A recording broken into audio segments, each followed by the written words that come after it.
канале Суперовские Cats. Я Даша. Сегодня мы встречаемся с Татьяной Лампикой, хозяйкой 2 котиков, мамой 2 детей, блогером и экологом. В прошлой программе мы были у Татьяны в гостях, познакомились с ее любимцами Кузей и Рыжиком.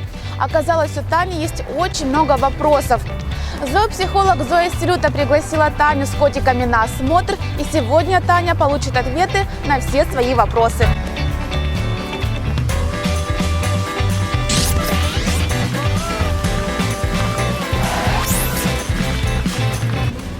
Здравствуйте, а где ваш Рыжик? Рыжик сидит в корзине.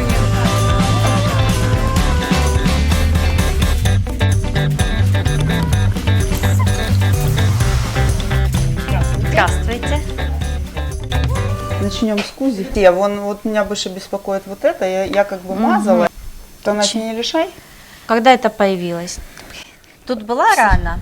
Вообще вот изначально? Ну, похоже было. Была рана, корочки, засохшая, потом оно было. отвалилось. Да, и вот это да. И вот, ну, У нас таких много. Вот сейчас, конечно, делается скоп либо светить специфической лампой после того, как вы помазали, это, я ничего не увижу. Но с ваших слов, скорее всего, это действительно была травматизация кожи, потом она зажила и как бы отошла корочка, в принципе, оно должно зажить. Но желательно постоянно не травмировать, ничем не мазать, чтобы вы, опять же, тот пушок и подшерсток, который будет появляться, чтобы вы его не скатывали. То есть, в принципе, вы наблюдаете однозначно, чтобы оно не увеличивалось, именно это лысое место. Если оно будет увеличиваться, мы не отрицаем, что может присоединяться какая-то бактериальная либо грибковая флора, и там уже это надо лечить. Но в данном случае, так как вы уже помазали, мы не определим. Боевой кот.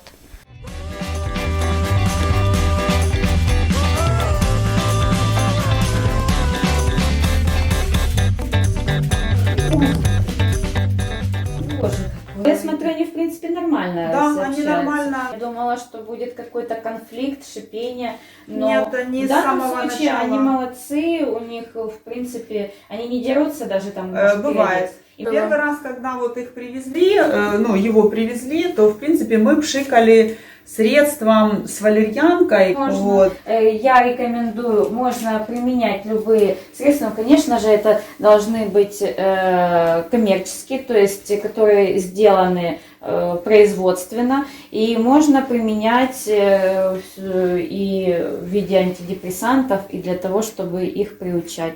Я про него ничего не знаю, к сожалению, что делали ли вообще. Сколько он у вас живет?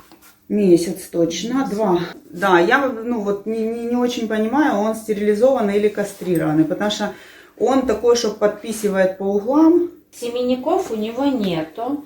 Смотрите, половые гормоны, они выделяются, не образуются не только в семенниках, они как бы еще образовываются у нас в надпочечниках, и поэтому, если у вас есть некастрированный кот, он дает гормональную нагрузку, и компенсаторно другой орган может на себя взять выработку гормона. То бишь желательно, чтобы, конечно, у вас в доме были все кастрированные, все стерилизованы, для того, чтобы не было вот этой вот нагрузки. В данном случае надо разобраться, как именно он подписывает. В принципе, обычно я замечаю, когда они уже загребают лапой, вот, то есть это в углу, вот. И в принципе, ощущение не как писает, но и не так, как метит. Что-то нечто он среднее. присаживается, он делает вот именно садку пописать. Он может просто небольшое количество это сделать. Либо он стоит стоя, это делает. И вот не готова сказать на 100%. И вы видите лужу? Да. Вот именно лужа на полу. Да. Мне кажется, конечно, с ваших слов, что это все-таки не метки. Метки, они в принципе идут классические, то есть животное не присаживается, и как таковое даже не могут, может быть какие-то разве что капли попадать именно на пол. А так в основном это эти метки остаются на вертикальных поверхностях, потому что они не делают присажу, они стоят стоя, загибают так определенно хвостик и на стенке, на шторы могут метить. Если вы видите это, то, возможно, это у него идет, он как бы писает в результате стрессового какого-то фактора. Его бы неплохо бы обследовать, анализ мочи, сделать УЗИ мочевого пузыря. Если мы ничего не видим там, то однозначно надо искать источник стресса. Очень большая работа, зависит все от вас. Если когда это произошло, вам надо просто вообще проанализировать, что до этого было. Есть у меня желание впоследствии его кастрировать. Да, это допустим. прекрасное желание. Будет ли, ну как он это перенесет, нужно ли дополнительно делать прививки, потому что я читала, что надо предварительно вакцинировать его. Обязательно, конечно же, животное должно подвергаться ежегодной прививке. В нее входит это комплекс заболеваний кошачьих, и обязательно, тем более то, что у вас животное ходит на свободном выгуле, это бешенство, потому что бешенством болеет человек, и это довольно-таки опасное заболевание. И в последующем, через 3 недели, его можно будет после прививки кастрировать. Вот этот комплекс прививок, я так поняла, их несколько, да? Нет, это одна инъекция, да, только туда входит несколько заболеваний. У меня, да, всегда возникало опасение о том, что кастрированные коты, они не могут постоять за себя. То есть, в принципе, что вот как только я его кастрирую, да, начнется проблема с тем, что его будут все бить и обижать. Не будут, нет, это неправильно. Смотрите, во-первых, пропадет интерес к вашему коту. То есть, если раньше коты заходили целенаправленно, потому что они видели источник, все, вот мы идем к нему, потому что он где-то там что-то пометил, либо вообще. То есть, в данном случае они будут проходить как бы мимо, может быть, как я не исключаю, что они могут его увидеть один на другого, шикнул другой, он точно так же будет себя защищать, но не будет лезть на рожон, его не будут обижать. Куча как бы примеров, коты, которые кастрированы даже с раннего возраста, я вам могу сказать, и они пол района держат, как говорится, котов в ужасе. Ну что, интересно? Тогда скорее подписывайтесь на наш канал, ставьте лайки и задавайте свои вопросы в комментариях. Глистогонная, в принципе, ему даю, и вот дала, и рыжему дала. В принципе, с какой-то периодичностью я это делаю, ну там раз в полгода, наверное, точно. Вообще по нашему региону рекомендации идут стандарты раз в 3 месяца давать профилактические обработки от глистов. В основном я покупаю глистогонку в таблетках. В принципе, получается, что как бы я ни подбрасывала, как бы я не дробила ее, не закапывала, что бы я ни делала, он все равно видит, где она есть, присутствует и просто не ест этот корм. Это нормально, вот. Да. Смотрите, есть несколько разных видов. Это таблетки, жидкость, которая заливается в ротовую полость, и капли на холку. Но можно применять тот же Profender, который будет хорошо действовать и защищать их от всех видов глистов. Если это жидкость в ротовую полость, в основном, конечно, им это, когда вы заливаете насильно, не очень нравится, и у них обильное слюнотечение начинается, и идет очень большая потеря действующего вещества, и мы потом не можем определить все-таки, как мы дали правильно по весу, потому что куча начинается выходить мимо.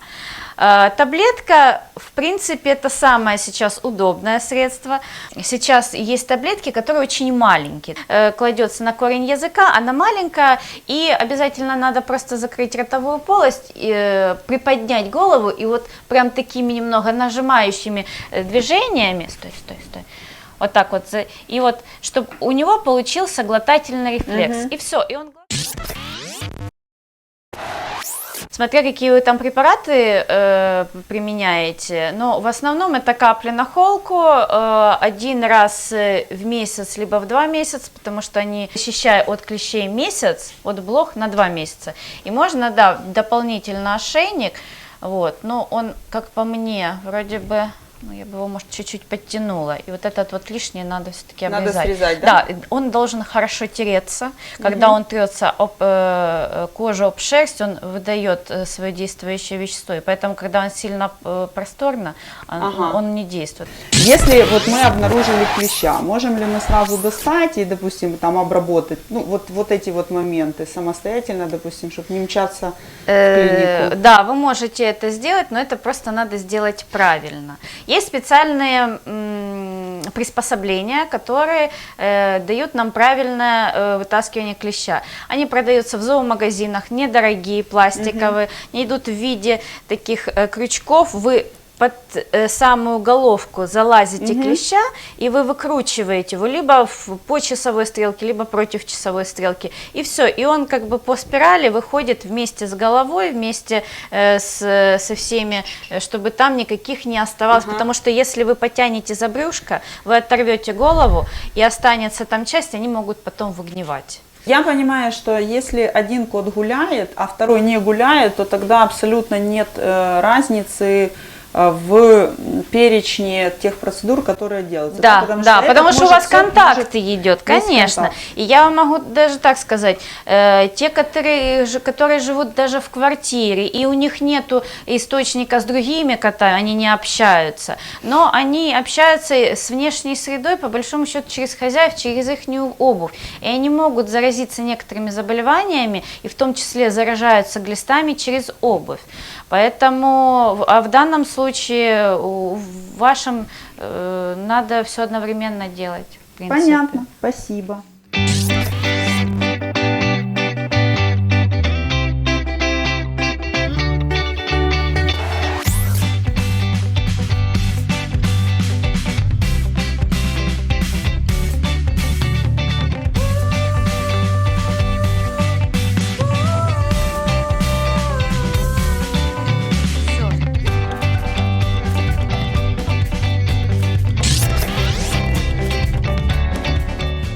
Теперь будет меньше опасений, и, в принципе, я могу ответить на вопросы сыну, потому что, по большому счету, что обижают или не будут обижать, или не будут обижать котов, именно вот его любимого Кузю, это беспокоил вопрос моего сына. То есть это был основной критерий, по которому он не разрешил мне его кастрировать, как рекомендуют там после года. Поэтому вот сейчас уже, я думаю, я смогу его убедить. Зоя ответила на все Танины вопросы, но если вас интересует еще какая-то информация, обязательно пишите нам на почту, либо же здесь в комментариях. Ставьте лайки и подписывайтесь на наш канал. Будете первыми узнавать о наших новых сюжетах.